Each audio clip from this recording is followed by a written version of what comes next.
Senior Minister, Center for Spiritual Living, Greater Baltimore, Reverend Dr. Raymont Anderson, has frequently been referred to as a Renaissance man. One look at this child's resume and the reason becomes clear. You laughing because you can hear my crutches? Let's breathe through this.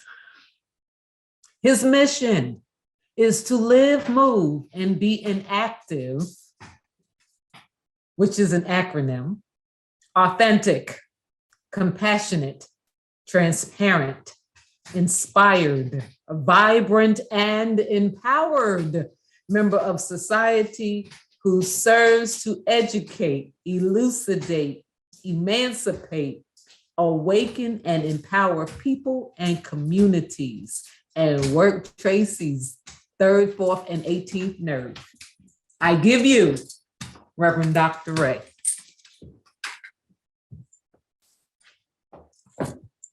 Thank you, Tracy. Thank you. Thank you. Thank you. Ooh, no, I'm fine. It's fine. Appreciate you. Thank you. Good morning, everybody. What's up? How's it going? How's everything in your world? I'm ready to go outside. I'm starting to feel a little bit, I need to be outside, even though I was outside yesterday. But, okay, so breathe. Okay, so today, our first Sunday in November, we have a new theme. Theme is breathe in the view. Simply appreciating where we are at this moment, finding something to appreciate and simply breathing that in. Today's title specifically is The View from Here. Living from a higher consciousness, we live life based on the timeless wisdom of the journey and recognize this arrival point is not the final destination of our spiritual evolution. Doesn't say this, but it's not even the final destination of our life. We breathe in the view, appreciating the expansiveness of our growth and the development along the way. Now, how many of us on any given day during our lifetime have thought that I'm done, or we're looking forward to being done? You know, I can't wait until this college class is done. I can't wait until I have my degree. I can't wait until I start my new job. I can't wait until I retire. I can't wait until the kids graduate and get out of this house and I can actually be free. Free at last, free at last. The kids are gone. I'm free at last. Right? How many of us on any given day are focused so much on the ending? We're focused on the finish line, not the steps that it takes to run the race.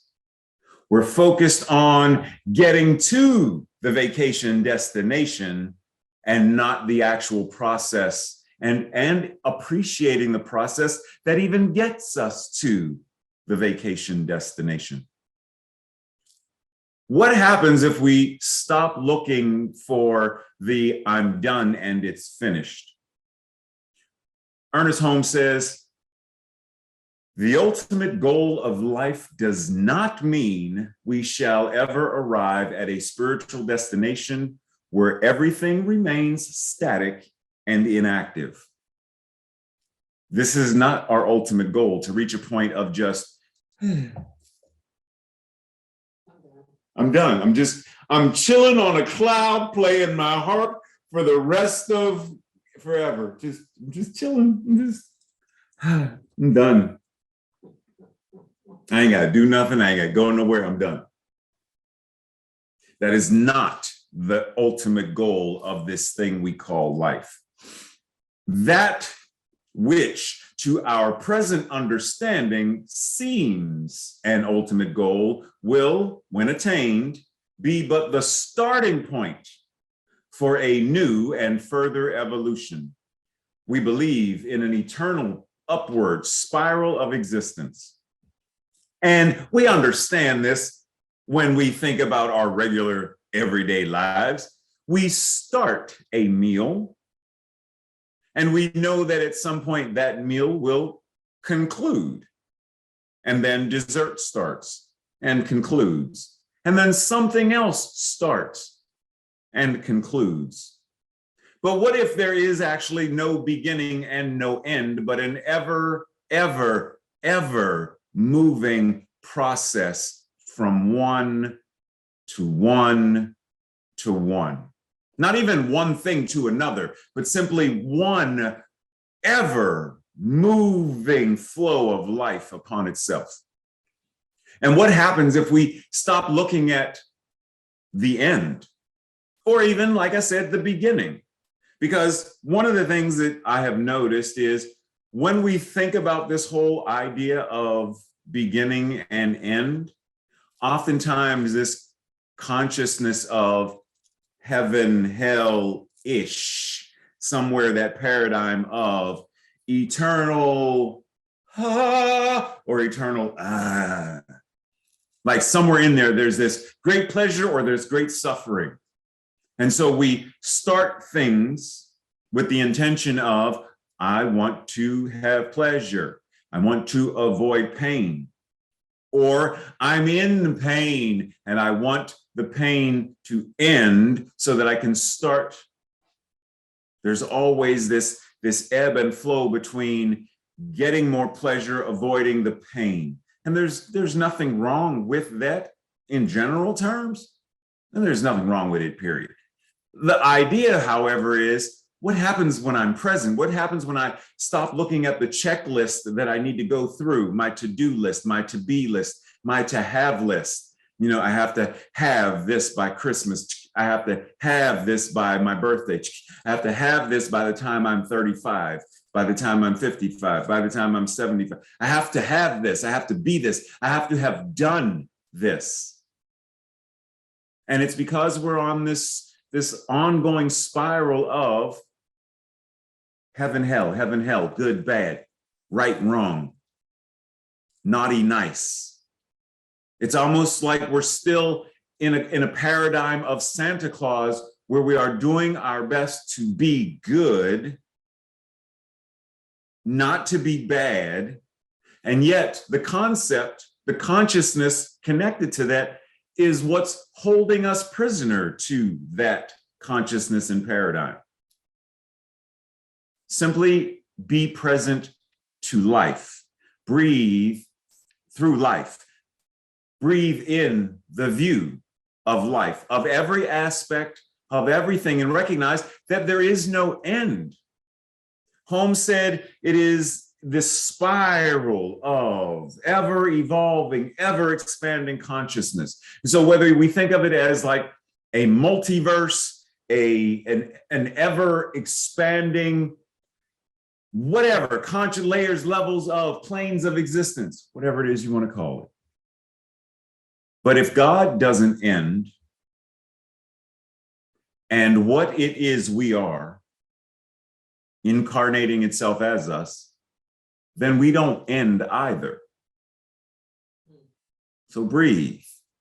Breathe in the view of your infinitude. Breathe in the view of your eternality. Breathe in the view.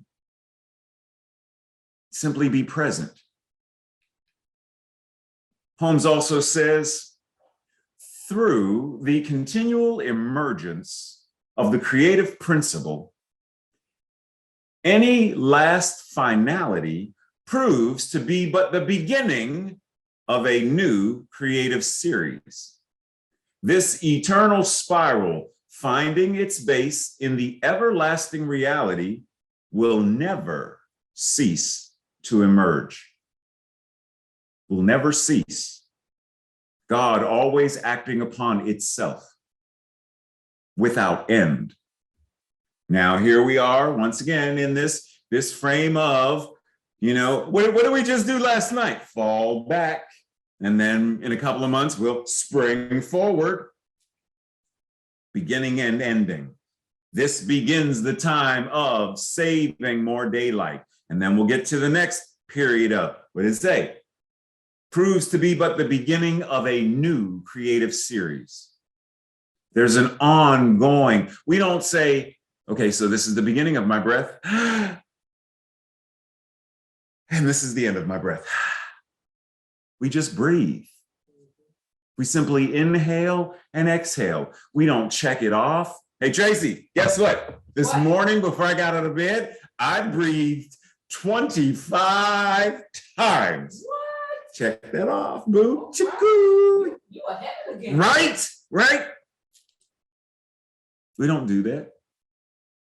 Why not? We checklist everything else because we understand that breathing, life itself, breathing itself, spirit breathing itself as us.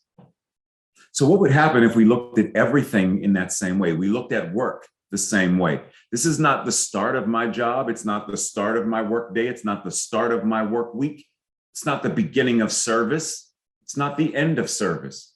It is simply the process of eternality operating upon itself, an ever evolving spiral of evolution without end. And that everything that we are doing is part of that exact process. That we are forever in, through, and as this thing called life, as it is acting upon itself in, through, and as each of us, without end. And that at any moment, at any point of the journey, the day, our lives, we can pause, reflect, remember, regroup, reconnect, and know who and what we are. Simply breathe in the view, appreciate where we are, and know that this is not right here and right now. My leg is up. Why? Because 2 Mondays ago, I had surgery. This is an ongoing process. And there's that part of me is like, oh man, Tracy, I can't wait till I'm not on crutches again. To which Tracy says, dude, did you forget you got a right foot you're getting done after the left foot is done? So you could be friends with these crutches for a while. And it's like, yeah, breathe in and appreciate the view.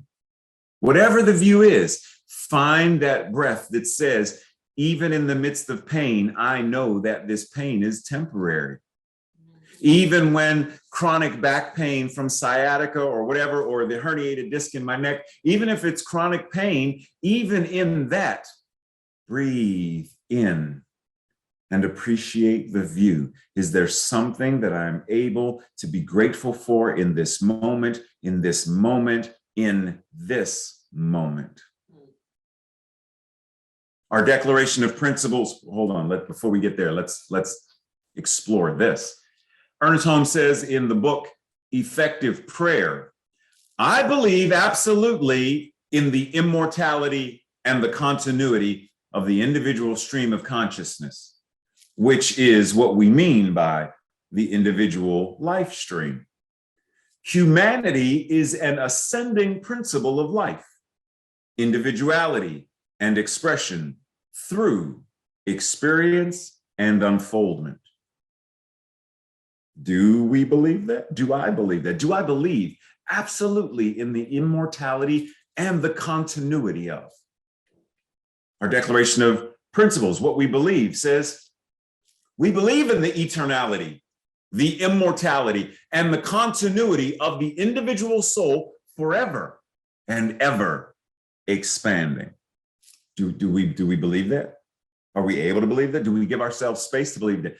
Do we explore what it even means to believe that?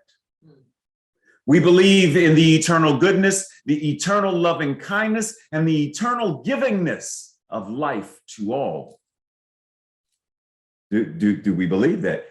Note the key word in the eternality and the immortality, the continuity, the eternal goodness, eternal loving kindness, and eternal givingness of life to all. Eternal. Appreciate the view. Breathe in the view of this right now moment in the expansiveness of that which is eternal. We believe in our own soul, our own spirit, and our own destiny, for we understand that the life of all is God. Do we believe that? And if we do believe this, and I mean deep down, I believe absolutely. Do we believe absolutely in? Then what does it look like in our lives? When it's just theoretical, it's a thought.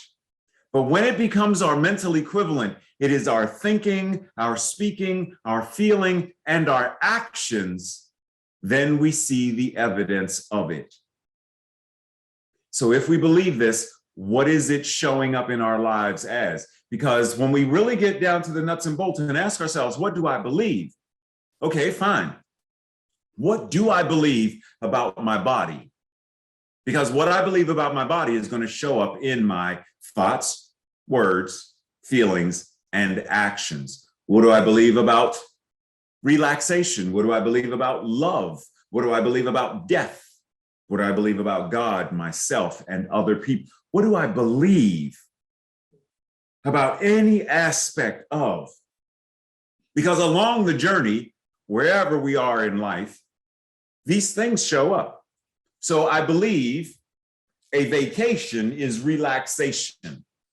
But I also believe that standing in line in the airport and being on the plane with all these people who are going to complain and whine and, oh God, there's a baby on board too. Oh, I'm going to be stuck on this flight for 6 long hours. I'm going to be in hell. Is that my mental equivalent? Is that what I believe? No matter what it is, what do I believe about traffic? What do I believe about shopping?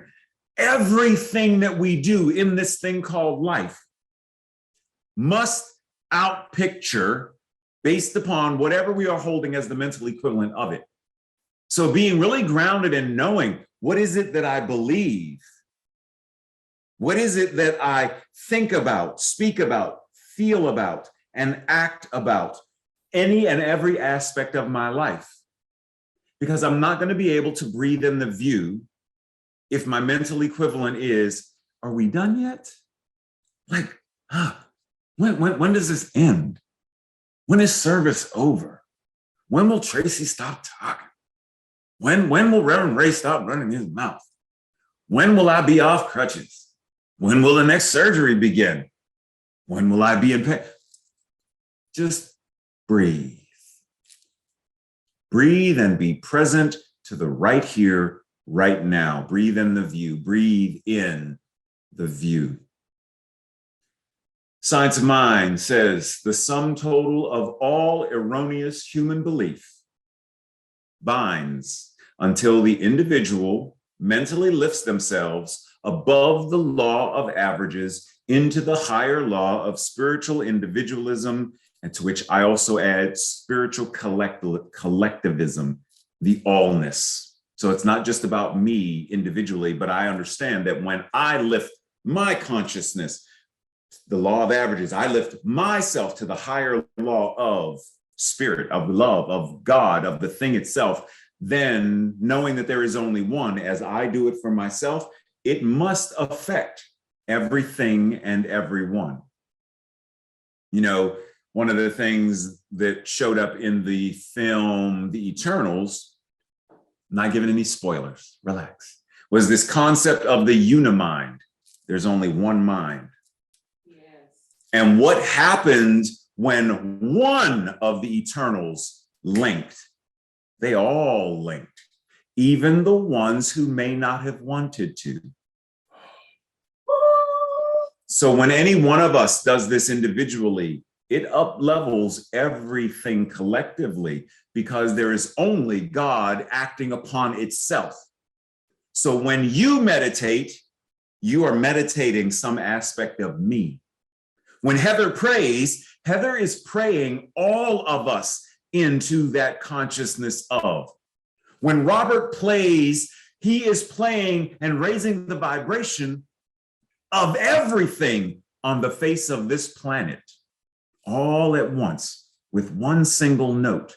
Everything and everyone is affected because God cannot exist in isolation, separate from itself.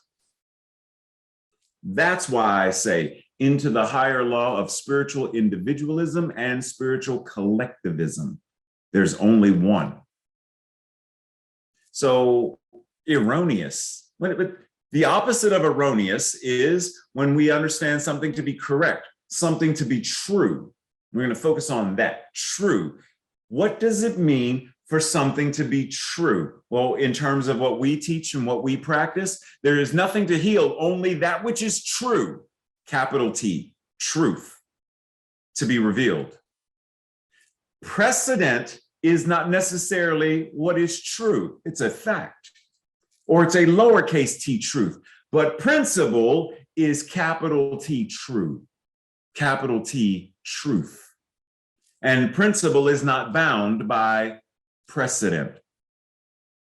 Truth is not bound by facts. You will know the truth, and the truth will set you free. Because what do we say? Declaration of Principle number 5, we believe the ultimate goal of life to be a complete emancipation from all discord of every nature, and that this goal is sure to be attained by all, because it's the truth. Breathe. Eric Butterworth says, it is a powerful insight to live by. Always get the view from the top. Before you react in any kind of non-life affirmingness, he says negativity to people, conditions, or things, take a moment to lift up your eyes unto the hills. Raise your consciousness. Contemplate all the changing, challenging experiences from the highest possible point of view. Base it on principle, not precedent. Base it on truth, not erroneous beliefs. Because when we get there, we are invited to ask, what does principle call me to do? What is my spiritual imperative in this moment? What am I called to be, to do, and to have in this moment based on principle? Christian Larson says, this is our purpose: to live the purest, the largest, the fairest, the most useful, the most beautiful, and the most spiritual life possible, just for today. To be our very best here and now, with no desire to outshine some other being, but simply to be all that we are in divine being now. Thank you, Christian D. Larson. But the question I have is, what does it mean to live a spiritual life? Because there's only what God is, and so what we are is spirit made flesh. That means we are right now living a spiritual life, but are we living it consciously is the question. Because the Buddha says, this is the entire spiritual life, Ananda. That is good. That is good friendship, good companionship, good comradeship. Community. Oh, wait. This is the entire spiritual life, Ananda. Community, good friendship, good companionship, good community is the entire spiritual life. When a monk has a good friend, a good companion, a good comrade, it is to be expected that this monk will develop and cultivate the noble eightfold path. Enlightenment. When we are in community, when we understand our connection to, that is an aspect of what it means to live a spiritual life. But even more so, living a spiritual life is understanding what Holmes said in Ideas of Power. The only God you will ever know, you will discover within yourself. you will discover as yourself. The only God you will ever know is the one that you discover as yourself. There is no other God to know. Because even the God that you see in another, recognize as another, is still the same one God. So live authentically, live boldly, live audaciously, live on purpose, live godly, live as God would live. For as Holmes said, God in me, as me, is me. And when we live that, when we live from that consciousness and that paradigm, then we are consciously engaged in what it means to be love on earth, love in the flesh. Not just spiritual beings having a human experience, but we understand and we practice being spiritual beings, having a spiritual experience that we call human, but is no less spiritual than the infinite I am expressing itself in, through, and as all that is. Ralph Waldo Emerson says, prayer is the contemplation of the facts of life from the highest point of view.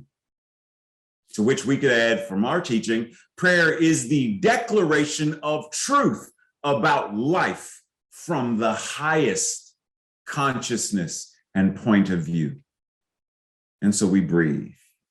We breathe and appreciate the view, breathe and appreciate the knowingness, breathe and appreciate our willingness to step all in. This week's exercises for us. Journal about what beliefs from my childhood or a former religious background, etc., am I still believing and acting upon?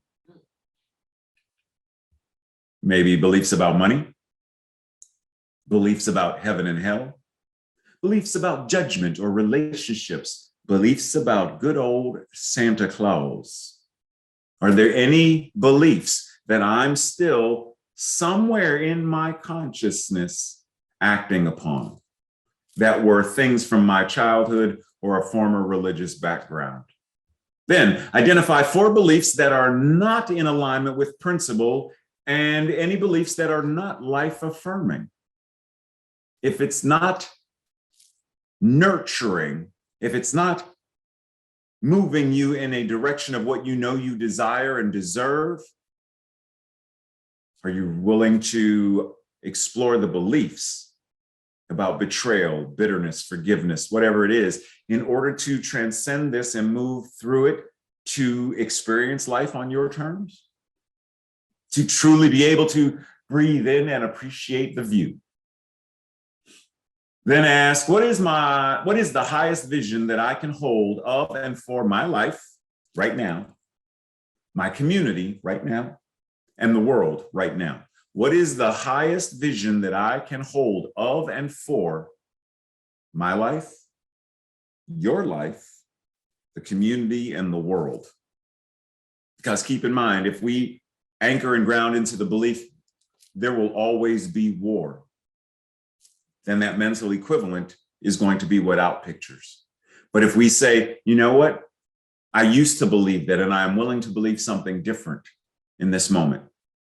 What do I need to do to change that, to transform that belief, to go to that highest view of consciousness where I see, recognize, and understand principle and operate from that? And then lastly, have a conversation with dos personas about where you are in your life right now and how did you get here? You know, talk about your journey, talk about your adventure, and talk about where you intend to go. It's almost like that, to go back to the airport analogy. You're in the airport and you ever have that person that's either sitting across from you or whatnot, and they're like, hey, where are you headed? And you say, oh, I'm on my way to Jamaica. Oh, where are you coming from? Coming from Maryland. Oh, what you going to Jamaica for? Was invited to speak there. Oh, what you going to speak about? Right? It's having, Scott Tracy's laughing at me right now.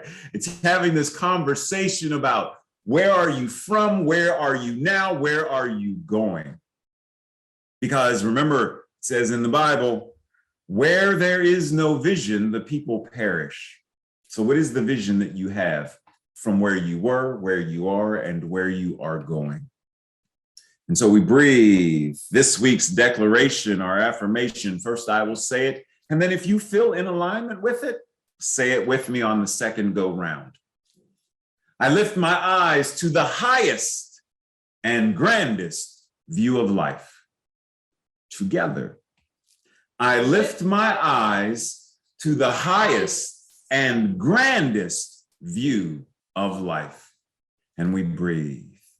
We breathe in appreciation.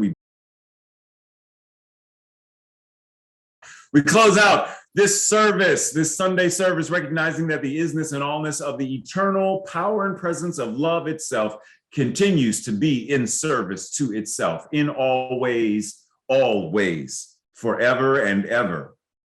And so we steep ourselves in, we breathe in the joy and the gratitude, the wonder and the view of appreciation, recognizing where we are right now is good.